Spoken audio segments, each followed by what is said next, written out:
नमस्कार, मी संदीप चव्हाण आणि आपण पाहत आहे PCMC न्यूज. महेश दादा भोसरीच्या मातीतले रांगडे पहिलवान, भाजपचे खमके शिलेदार आणि त्याहीपेक्षा महत्त्वाचं म्हणजे विकासाभिमुख हिंदुत्वाचा पुरस्कार करणारे हिंदुत्ववादी कार्यसम्राट आमदार महेश दादा लांडगे.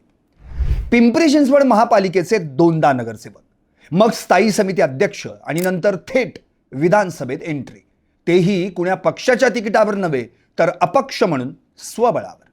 नंतर भाजप प्रवेश आणि मग दुसऱ्यांदा तिसऱ्यांदा आमदार. एखादा नेता पुढारी म्हटलं की त्याच्या आयुष्यात गुरु हा आलाच, मग तो राजकीय असो की आध्यात्मिक. बरीचशी नेते मंडळी कालपरत्वे आपले राजकीय गुरु बदलताना दिसतात, पण आध्यात्मिक गुरु म्हणून कुण्या एकाचंच शिष्यत्व पत्करतात. महेशदादांनी सर्वात आधी अजितदादांकडून राजकीय धडे गिरवले आणि मग देवाभाऊंच्या रूपानं त्यांना नवे राजकीय गुरु लाभले. हे झालं राजकीय गुरूंचं. आता जरा आध्यात्मिक गुरूंकडे वळू.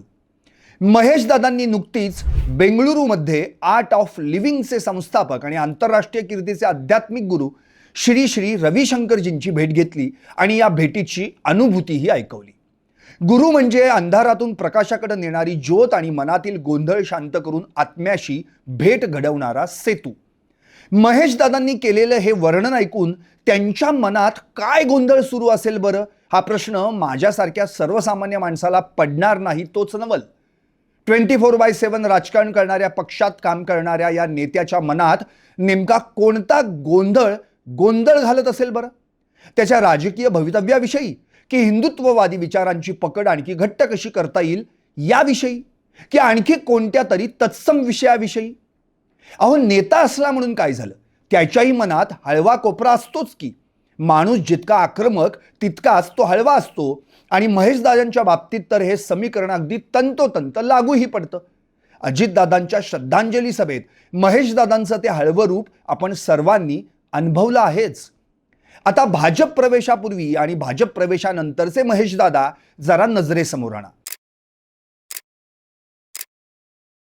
हिंदुत्ववादी विचारसरणी अंगीकारल्यानंतर त्यांच्या दिसण्यात कसा बदल होत गेला.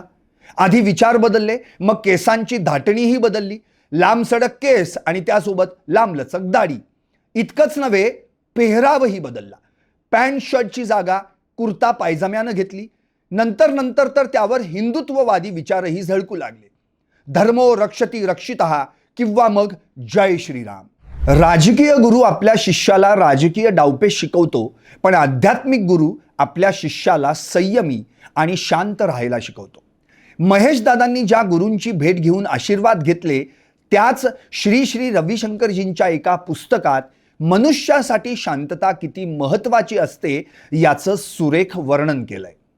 श्री श्री रविशंकरजी त्यांच्या बुद्धा मॅनिफेस्टेशन ऑफ सायलेन्स या पुस्तकात म्हणतात, जर तुम्ही दुःखी असाल तर तुम्ही शांत बसता, तुम्हाला राग आला असेल तर तुम्ही शांत बसता, जर तुम्हाला एखाद्या गोष्टीचा संकोच वाटत असेल तरीही तुम्ही शांत बसता, आणि सर्वात महत्त्वाचं म्हणजे तुम्ही जर का बुद्धिमान असाल तर तुम्ही नक्कीच शांत बसता. कारण सायलेन्स, काम, quite is a voice of peace. शांतता हाच शांततेचा आवाज असतो. आज महेशदादांच्या स्वभावात ती शांतता पाहायला मिळते. असो, माणूस एक पण रूप अनेक, असं काहीसं महेशदादांच्या बाबतीत म्हणता येईल. मुलीच्या लग्नात अश्रू ढाळणारे हळवे दादा, वाढदिवसाला मित्रांसोबत गाण्यावर थिरकणारे बेधुंद दादा, मतदारसंघातील समस्या सोडवण्यासाठी झटणारे कार्यतत्पर दादा, पिंपरी चिंचवडकरांच्या न्याय हक्कासाठी विधानसभेत आवाज उठवणारे आक्रमक दादा, प्रत्येकाच्या सुखदुःखात सहभागी होऊन त्याचा आधार बनणारे प्रेमळ दादा, आणि विकासाभिमुख हिंदुत्वाचा पुरस्कार करणारे हिंदुत्ववादी स्वाभिमानी महेशदादा. महेशदादांना भेटून त्यांच्याशी समोरासमोर संवाद साधण्याचा योग आलाच तर माझ्या मनात गोंधळ घालत असलेले 1-2 प्रश्न मी त्यांना नक्कीच विचारणार. एका व्यक्तिमत्वाची ही अशी अनेक रूपं कशी काय? कधी हळवे दादा, कधी बेधुंद दादा, कधी कार्यतत्पर दादा, कधी आक्रमक दादा, कधी प्रेमळ दादा, तर कधी हिंदुत्ववादी स्वाभिमानी महेशदादा. काय हो महेशदादा, या तुमच्या विविध रूपांमधलं तुमचं खरं रूप कोणतं? का यालाच म्हणायचं आर्ट ऑफ पॉलिटिक्स? पाहत रहा PCMC न्यूज, चॅनेल पिंपरी चिंचवडकरांचं.